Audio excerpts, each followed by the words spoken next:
안녕하세요. 얼마 전 마침내 이혼하고 자유의 몸이 된 40대 여성입니다. 이혼을 하게 된 건, 시작은 신우 때문이었지만, 어떻게 보면 시댁 식구들 전부 다 문제였어요.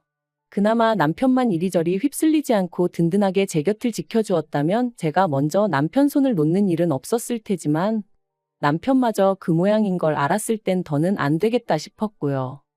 이제 다 끝난 인연인데 이런 걸 구구절절 말해 뭐 하나 싶지만 남편하고는 사내 커플로 만났어요.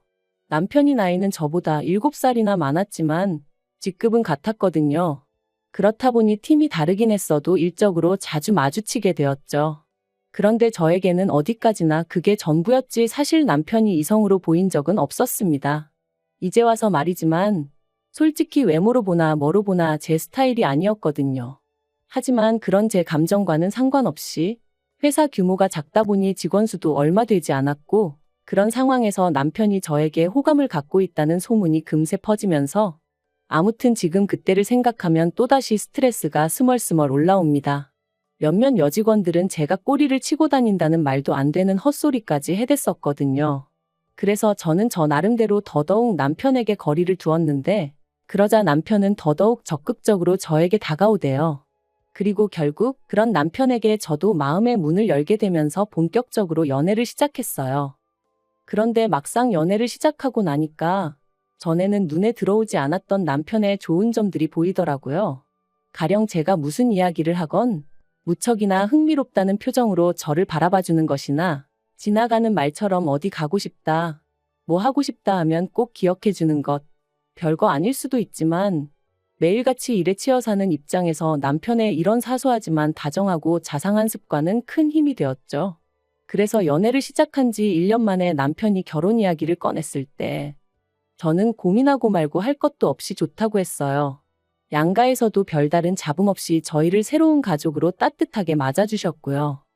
그런데 그렇게 남편과 부부의 연을 맺은 지 2년 만에 저는 꿈에도 생각해 본 적 없는 아픔을 겪게 되었습니다. 정말 아픈 기억이라서 어디서부터 어떻게 말해야 하나 싶은데 집 앞 산책로에 개나리들이 하나씩 모습을 드러내던 시기에 엄마의 본능이었던 건지 왠지 제 몸이 뭔가 달라졌다는 느낌이 오더라고요. 그래서 혹시나 하는 마음으로 테스트를 했는데 2줄이었어요.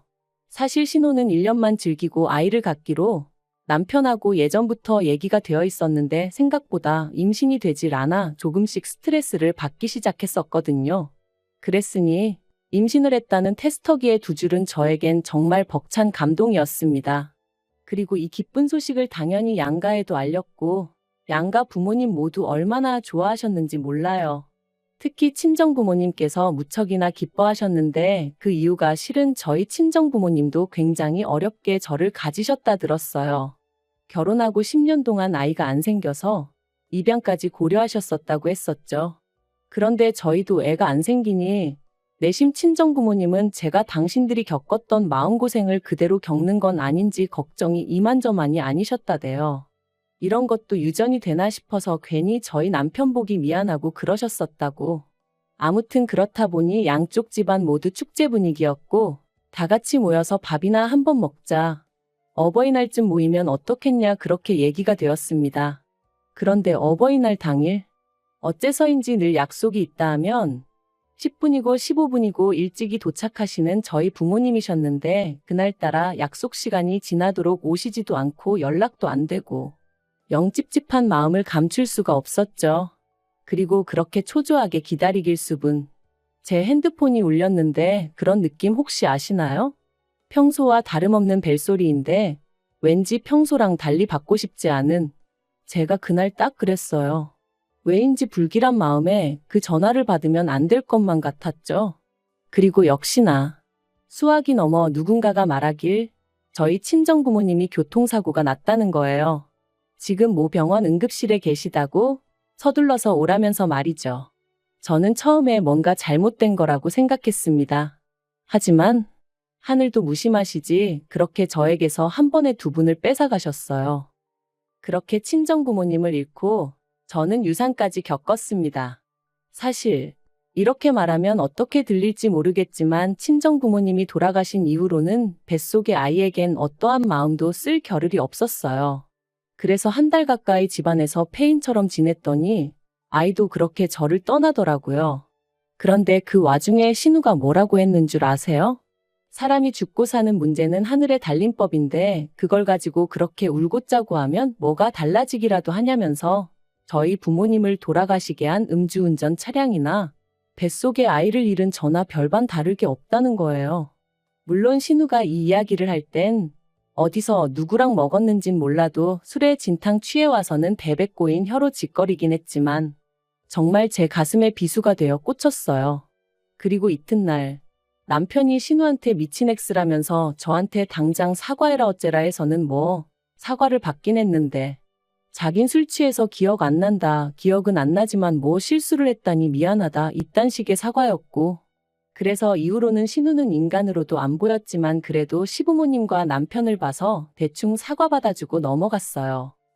한편 사고 이후로 저는 제법 많은 유산을 상속받았습니다. 서울에 있는 아파트 2채와 작은 건물 하나 그리고 부모님 2분이 언젠가의 귀농을 위해 마련해 두셨던 땅까지. 2분 다 알뜰하신 건 알았고 그래서 재산이 어느 정도 있으실 거란 짐작은 하고 있었지만 그래도 이 정도의 규모일 줄은 몰랐기에 솔직히 적잖이 놀랐던 게 사실이에요. 아무튼 저는 고민 끝에 아파트 2채는 두고 건물을 정리했습니다. 그리고 건물을 팔아서 나온 돈으로 부모님이 귀농하려고 사두신 땅에 집을 지었죠. 솔직히 누군가의 눈에는 비효율적으로 보일지도 모르겠지만 그때는 제가 정말 마음이 허한 시기였어요. 그래서 남들 눈에 잘 띄지 않는 조용한 곳에 혼자서 마음을 달랠 만한 공간이 있으면 좋겠다 싶더라고요. 그리고 그렇게 마음 쉴 공간까지 마련하고 나니 어느덧 1년이 넘는 시간이 흘러 있었고 그러자 저도 조금씩 마음을 다잡을 수 있게 되었습니다. 여전히 부모님의 사고는 큰 상처고 아픔이지만 그래도 뭐랄까 하루 이틀도 아니고 1년이 넘는 긴 시간 동안 툭하면 정신 나간 여자 마냥 눈물 쏟고 멍해져 있고 하는 저를 짜증 한 번 안 내고 받아주던 남편이 눈에 들어왔거든요. 그리고 그제서야 나만큼이나 남편도 힘들겠구나 싶은 게 이제 나도 정신 차려야겠다 뭐 그런 마음을 갖게 된 거죠. 그래서 저는 무엇이 나를 견디게 해줄까 생각하다가 오랫동안 생각만 하던 일을 실천에 옮겨보자 그런 생각이 들면서 저만의 작은 사업을 시작했습니다. 참고로 제가 여기다 무슨 사업인지 자세히 적을 순 없지만 저처럼 그리움이 가득한 사람들을 위로하는 그런 일이었는데 생각보다 정말 빨리 자리를 잡았고 매출도 쑥쑥 늘어나대요. 그래서 결국 남편도 직장을 관두고 제 사업을 같이 하게 되었죠. 그리고 그렇게 또 해가 지났을 무렵 저런 걸 누가 데려갈까 싶던 신우도 결혼을 했습니다. 시집가면서도 조용히 얌전히 간 건 아니고 시부모님과 저희 부부 속을 있는 대로 긁고 갔어요. 사실 시댁은 가난한 것도 아니지만 그렇다고 다 큰 자식들을 계속해서 뒷바라지 해줄 만큼 여력은 없거든요. 그런데 신우는 계속해서 자기도 저희 부부처럼 서울에 있는 30평대 아파트에서 시작하고 싶다는 둥 헛소리를 해대더니 급기야는 저더러 아파트 2개 받지 않았냐. 하나는 누가 사냐 자기가 살게 해달라. 공짜로 살겠다는 소리 안 한다. 1억을 내고 살겠다. 뭐 별 거지 같은 소리를 어찌나 해대던지. 그리고 그럴 때마다 저에게 미안하다 사과하는 건 다름 아닌 시부모님이셨습니다만 아무리 그래도 결국 팔은 안으로 굽는 거고 피는 물보다 진하다잖아요. 어머님은 아니라고 하셨지만 이따금씩 당신도 모르게 저에게 좀 서운한 기색을 내비추셨는데 그게 또 나름대로 상처가 되더라고요. 그래도 그걸 가지고 티를 낸 적은 없어요. 그것 때문에 이혼까지 결심한 건 더더욱 아니고요. 결국 신우 시집 갈 때 저희 부부가 1,000만 원 보태주는 걸로 이야기가 마무리되었고 그렇게 또 비록 겉으로만이긴 했어도 적당히 잘 지내고 있다고 생각했는데 결혼한 지 6개월도 안 돼서 시매부가 실직을 했다며 신우가 시매부를 저희 부부가 하는 사업에 좀 끼워달라고 연락을 해왔습니다. 마침 제가 직원을 한두 명 더 뽑아야겠다 생각을 하고 있긴 했는데 신우가 어떻게 알고 연락을 했나 싶을 정도로 기가 막힌 타이밍이었지요. 그리고 이번에는 전보다는 조금 더 노골적으로 시부모님이 그러지 말고 기회를 한 번 주면 안 되냐는 식으로 얘기를 하셨어요. 그리고 시부모님이 그렇게까지 나오시니 제가 무조건 싫다고 하기도 그렇더라고요. 그래서 알겠다 하고 자의반타의반으로 심해부를 고용했습니다. 그리고 심해부가 합류한 지 어느덧 1년이 되어가던 올해 초 2월이었어요. 아버님 생신이라서 온 가족이 모인 자리였는데 신우가 또 권하는 사람도 없는데 혼자서 그렇게 술을 마셔대더라고요.